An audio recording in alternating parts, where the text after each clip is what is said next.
Solomon Grundy, born on a Monday. Yeah, the Clippers just rose from the swamp like Solomon Grundy, man. Rose from the dead and stunned the Oracle Arena, stunned the Warriors and their fans. Made everybody uh, look foolish with their predictions. I thought this was going to be a sweep. At best, I thought maybe the Clippers might try to avoid the embarrassment of being swept in Game 4, might eke out a victory at home, and the Warriors to finish everything out in Game 5. At best, we have a series now. Um, I can't believe it. Like now, I'm starting to believe guys like Skip Bayless who said they see chinks in the armor this year. Now I'm starting to believe it. Okay, I have never, ever, ever, and you guys, you know this too. I have never seen this Warriors team blow anything remotely close to a 31-point lead. Ever. Most people who were watching that game when it was 94-63, all right, midway through the third quarter, probably turned the television off, or changed the channel because they were like, this game is over. 31-point lead. Warriors, that aura of invincibility. This is the same team that won 73 games a couple years ago. That aura of invincibility. This game is over.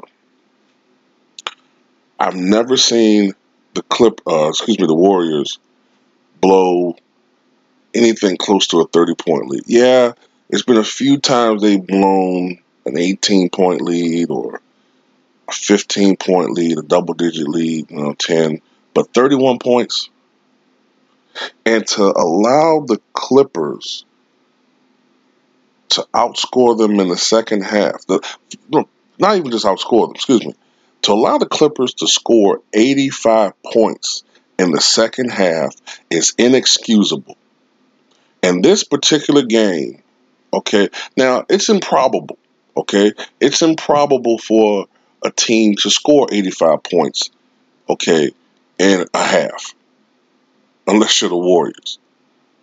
But for the Warriors, the defending champions, to give up 85 points in the second half, to allow the Clippers to score 72 points in less than 20 minutes is inexcusable. And Steve Kerr needs to be put on blast. And I love Steve Kerr.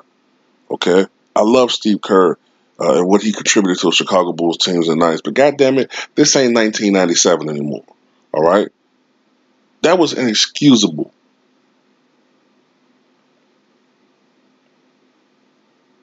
What happened to the Warriors' defense?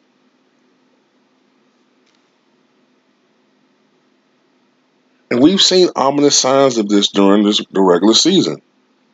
We've seen signs of this. Remember when the Bucks came into Golden State and beat them down? The Raptors, I think, did the same thing. They are a good team, but then they've lost some bad games. They lost some games to bad teams this year, and they have not looked like the Warriors of the past. But a lot of people would say it was just a regular season. They're bored. Come playoff time, you'll see the real deal. And I still think that this Warriors team is probably going to make it to the NBA Finals, but the road to that title is going to be a much more rockier road. Okay, this is the Rocky Mountain road to the championship. This ain't the smooth prairie road. This is going to be a tougher task, in my opinion, for them to win a championship. And you have to couple that with the fact that apparently, hoping for the best, but apparently DeMarcus Cousins may be out for the season with a torn quad tendon. And all those people out there, yeah, I might be a Warriors hater to an extent, but I respect them. Anybody who is praising an injury like that, you're a fucking piece of scum, okay? Absolute piece of shit, scumbag, filth bucket.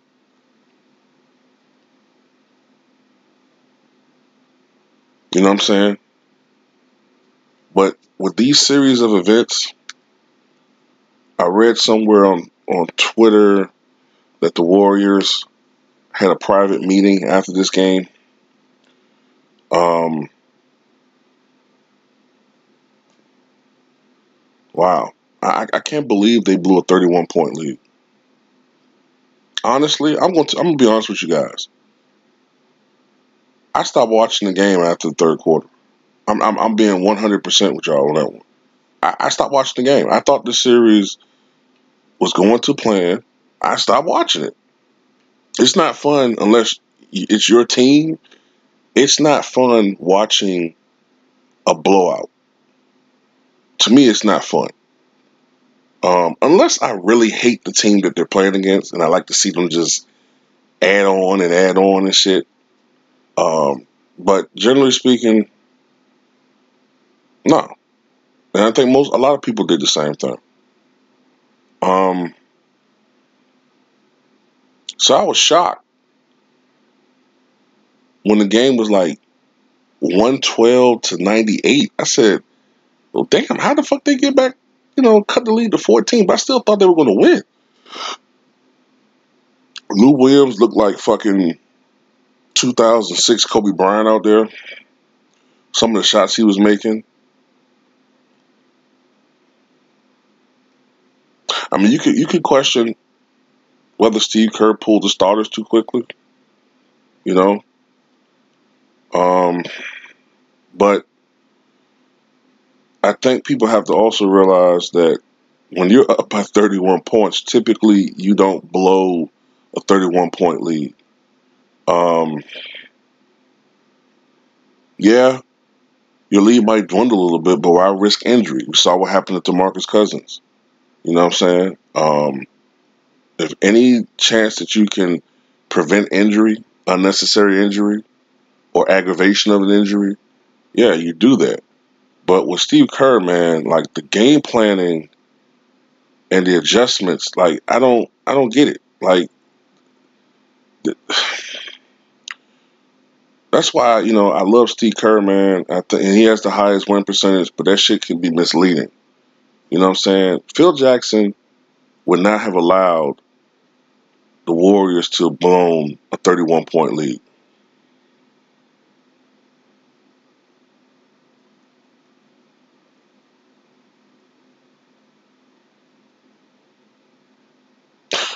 You know, got to take your hats off to the Warriors, man. They did something unbelievable tonight, historic. Um, I can't think of another defending champion team to blow a 31-point lead at home. I'm really trying to go through my mind and think of a team that was a defending champion to blow anything close to that at home. I got to really think. I know I've seen some teams blow maybe 18, 15, maybe even 20, but 31, no. Um, oh boy, the Warriors have to really show. To me, Game 3 is going to determine to me what Warriors team we really are seeing out there. Are the critics wrong? And will the Warriors show their resolve, their championship resolve in Game 3, fighting adversity on the road and win a very pivotal Game 3? Or are the critics correct? And will the trauma of losing their starting All-Star center, well, former All-Star center, DeMarcus Cousins, and plus blowing a 31-point lead, will that have a psychological effect on this team? I gotta be honest too. It's still a business as far as the NBA is concerned. So the league is going to try to do everything possible to help the Clippers, even on the fucking road. You know what I'm saying? I wouldn't be surprised if Lou Williams get in foul trouble. you know, but I think the league is kind of adjusting to that shit because I think they noticed that fans have noticed certain tendencies and adjustments that the officiating makes when they're trying to alter a series a little way. But we'll see, man. But I'm stunned. I'm really stunned. 94-63, you know what I'm saying? I think they had 73 points at halftime. I am absolutely stunned that the Warriors lost this game. Absolutely stunned. We have a series, folks. Apparently we do have a series. And this is the fact that the Warriors